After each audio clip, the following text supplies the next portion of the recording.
Good evening, welcome to ITV News Meridian. Tonight's headlines in the south.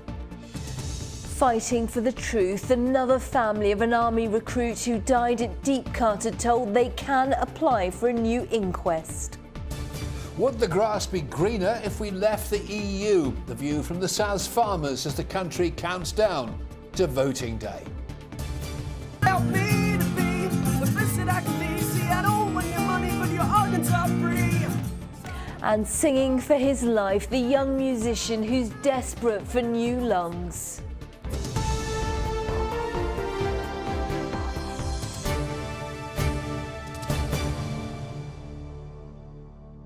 Good evening to you. The family of a Sussex soldier who was found dead at Deep Cut Army Barracks have been told they can apply for a new inquest into his death. Private Sean Benton, who was 20, died from multiple gunshot wounds at the military camp 21 years ago.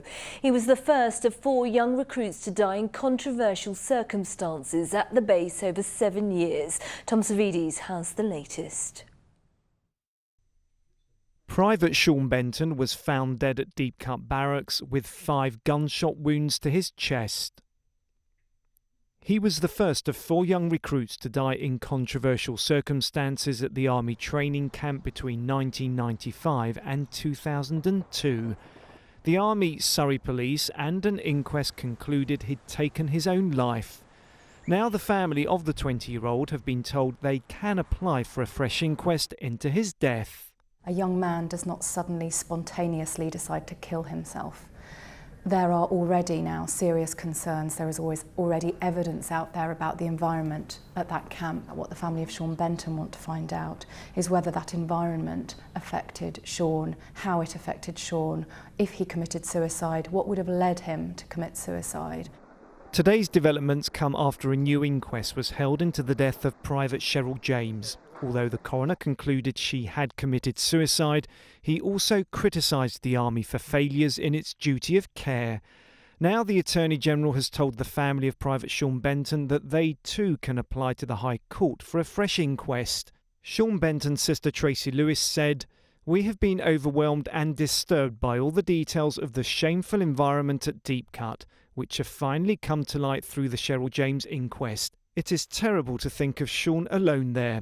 More than 2 decades after our brother died, we are determined to find out what happened to Sean." Sean Benton died 21 years ago. Despite numerous investigations and inquiries, his family say they're still no nearer to finding out the truth surrounding his death. Tom Savides, ITV News. In other news, a fund set up to help a football fan from Portsmouth who's in a coma in France has now reached over £15,000. Andrew Bash, who's 51, has severe brain injuries after being hit by Russian fans with iron bars in Marseille last week. Soon afterwards, friends started the appeal. The body of an unidentified man has been recovered from the sea off Hove. The Coast Guard were called to the area of Western Lawns. The RNLI and Sussex Police assisted the search. A 53-year-old woman is in police custody after the death of a man on the Isle of Wight. She's being questioned about an incident in East Hill Road in Ryde. Police have been examining the basement flat where a body was found.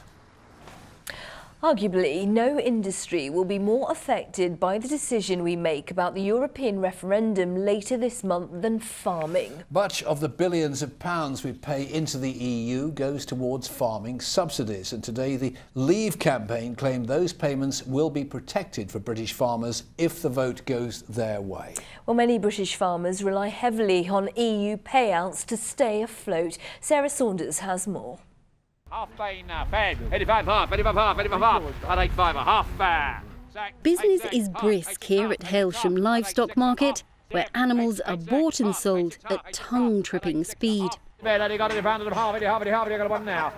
hardy lot, these farmers, so we joined them in the rain to find out which way they're planning to vote in the EU referendum. EU subsidies, if you lost them, yeah, our farm wouldn't stand up. Farmers have benefited in many ways through EU subsidies and everything else, but they've also been hindered by the rules and regulations that have been applied to obtain those subsidies. A lot of the UK trade, we rely on our partners in Europe, and if we come out, we'll be too isolated. In the UK, around 73% of our agricultural and food exports are destined for other European member states. And of the total EU budget, 39% is spent on subsidising farmers. In the UK, 55% of farming income comes from EU payouts, and many farms would not survive without them. But start-up farmer Mark Goodman says EU subsidies are keeping the price of farmland too high to buy.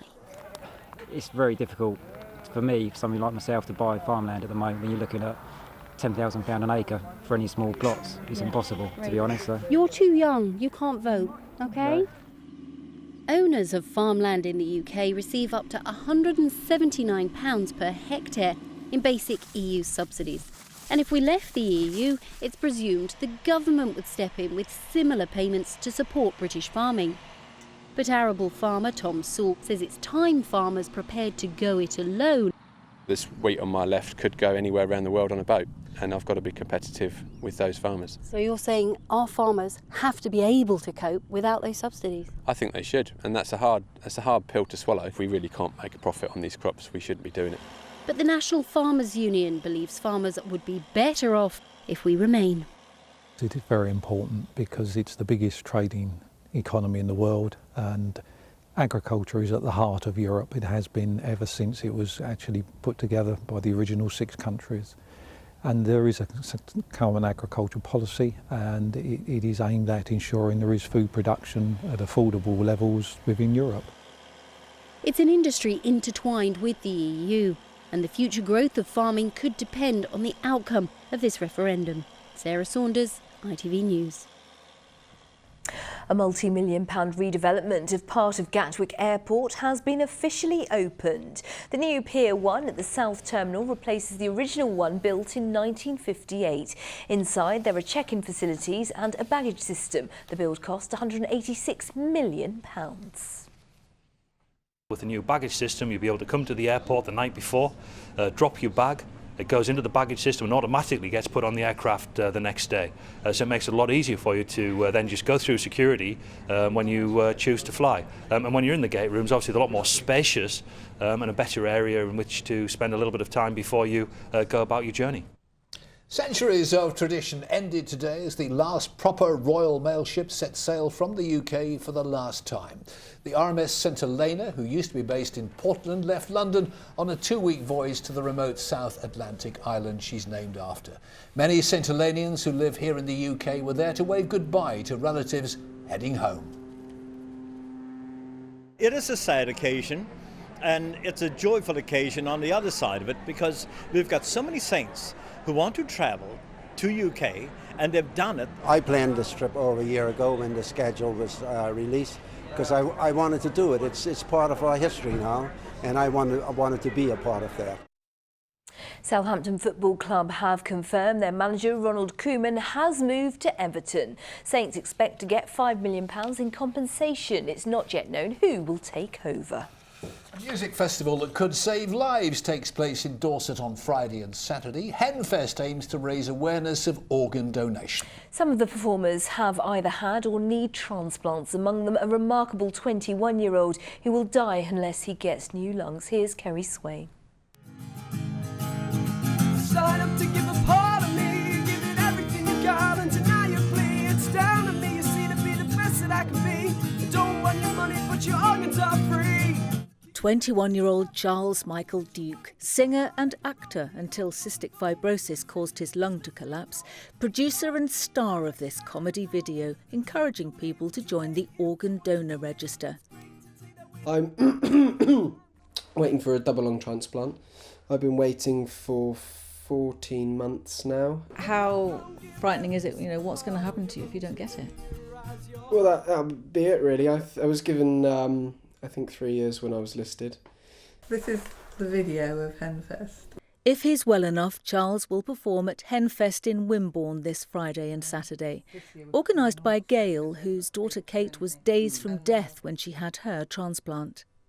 It's nothing short of tragic. I mean, he's an amazing young man, and he doesn't need to die unnecessarily. It would be fantastic to feel that we'd been able, in some small way, to make a change for other people's lives in the way that somebody's made that change to ours. Hooked up to the oxygen, I'm not feeling hot. Charles filmed this at Southampton General Hospital, where he spends 2 weeks every month. Henfest promises wonderful entertainment, but its real success will be a boost to the organ donor register and to his chance of life. Because I'm waiting for new lungs to fix my body. Waiting on someone to give a part of them. Well, a stranger somewhere, a man, a woman. Kerry Swain, ITV News. And you can see Charles's video in full on our website. From Charles to Simon, parking with the weather.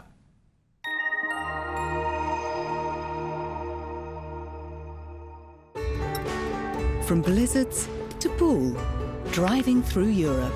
Eurotunnel the Shuttle sponsors ITV Meridian weather. Well, now you know you're in trouble when even under the bluest of skies the cows still refuse to stand up, and quite right too, because there are more heavy showers heading our way over the next couple of days. Low pressure very much in charge, that's dragging in the weather fronts. Heavy downpours, thundery ones as well perhaps, but to the southwest, end of the week we start to see a ridge of high pressure developing, and that means as we move into the weekend things will be a bit more settled, bit sunnier and a bit drier as well. Back to this evening, and we still have a Met Office weather warning in place for more heavy thundery downpours over the next couple of hours. Could be quite a lot of rain falling if you're out driving, very tricky conditions, but by around 9-10 o'clock we should be pretty much dry for the rest of the night.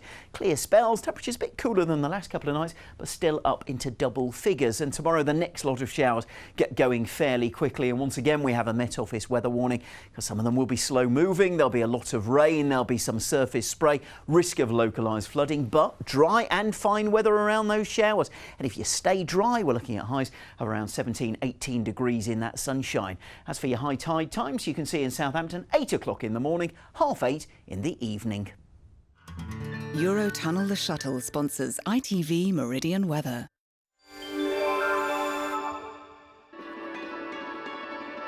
Keeping a close eye on summer. The Pollen Count, sponsored by Ilogy Eye Drops. Well, those heavy downpours are quite useful when it comes to suppressing the grass pollen levels. So high in the sunshine tomorrow, lower if it's raining, and that's the plan as we head through the next few days too. And that's it, a shorter programme from us tonight because of the football. In just a moment, the ITV Evening News with Mark Austin. I'll have the Meridian Late News for you later on. But for now, thank you for watching. See you later from all of us here. Bye-bye.